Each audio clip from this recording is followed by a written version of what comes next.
Penasaran saya itu, akhirnya saya pinjam gitar ke teman, salah satu teman, dia punya gitar 2, terus saya bilang sama teman saya itu kalau saya cobalah saya pinjamin gitar.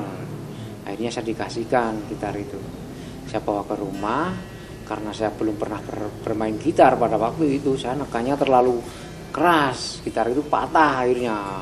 Mau mengembalikan takut, nanti takut dimarahin sama yang punya gitar. Akhirnya saya bilang sama orang tua saya, sama ibu saya, "Bu, tolong Bu, ini gitar dikembalikan sama teman saya." "Wah, nggak mau, gitarnya udah rusak, udah patah, nanti saya yang dimarahin." Wah, akhirnya dengan rasa terpaksa dan saya tingkatkan, beranikan untuk mengembalikan gitar yang sudah patah itu kepada teman saya.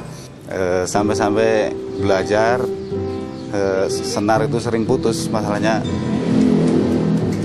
lazimnya dipakai buat tangan, dia metik pakai kaki kayak gitu. Jadi bukan hanya senar, setang aja bisa putus itu dulu pertama. Keinjak. Akhirnya orang tuanya dia itu malah mendorong, malah dia itu punya gitar satu lagi, dikasihkan ke saya lagi malah waktu itu. Kamu harus bisa, sampai harus bisa. Wah, akhirnya saya mempunyai semangat lagi. Saya sampai rumah, saya belajar untuk menyesuaikan kekuatan menekan gitar, cara memetiknya gitar. Tapi memang pada waktu itu saya belum bisa memainkan grip-grip. Kunci-kunci itu belum bisa, cuma saya bisa memainkan bass-bassnya aja. Dia kebetulan menurut saya mempunyai feeling yang agak lumayan gitu. Jadi sekedar memberitahu aja ini kunci ini gitu. Akhirnya lama-lama saya ingin sekali belajar memainkan grip itu, yaitu bagaimana ya. Saya tanya sama teman saya, "Wah, kalau grip A seperti apa? Seperti ini, yang ditekan apa aja, ini." Nah, akhirnya saya di rumah mempraktekkan.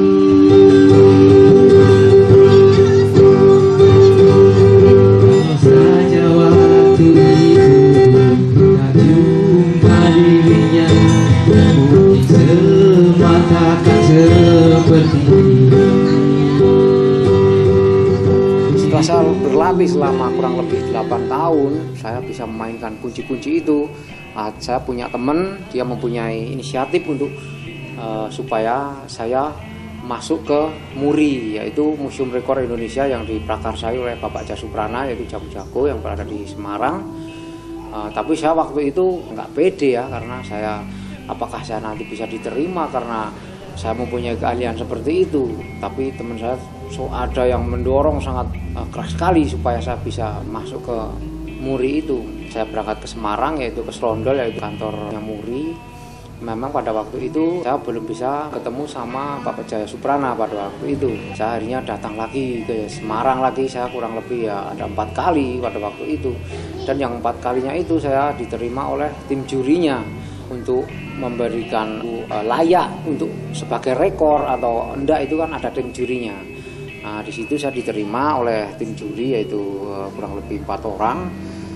Di situ saya interview keahliannya apa aja, terus di situ saya disuruh menunggu selama 6 bulan karena itu sudah ketentuan ataupun sudah prosedur dari pihak MURI. Kalau selama 6 bulan itu tidak ada orang yang mengajukan keahlian seperti saya, yaitu main gitar dengan menggunakan kaki, berarti rekor itu langsung saya sabet atau saya pegang. Tapi ternyata selama 6 bulan itu ada orang lain lagi, yaitu main gitar dengan menggunakan kaki, tapi dia cuma main bass saja, dia tidak bisa memainkan grip-gripnya. Nah, terus akhirnya setelah 6 bulan itu saya diadu dengan orang tersebut cuma bisa memainkan bass, dan saya bisa memainkan grip-grip, saya bisa memainkan pada waktu itu 30 lagu. Terus akhirnya saya setelah itu kurang lebih 2 bulan saya dianugerahi rekor MURI oleh Pak Jasuprana pada waktu di Semarang itu.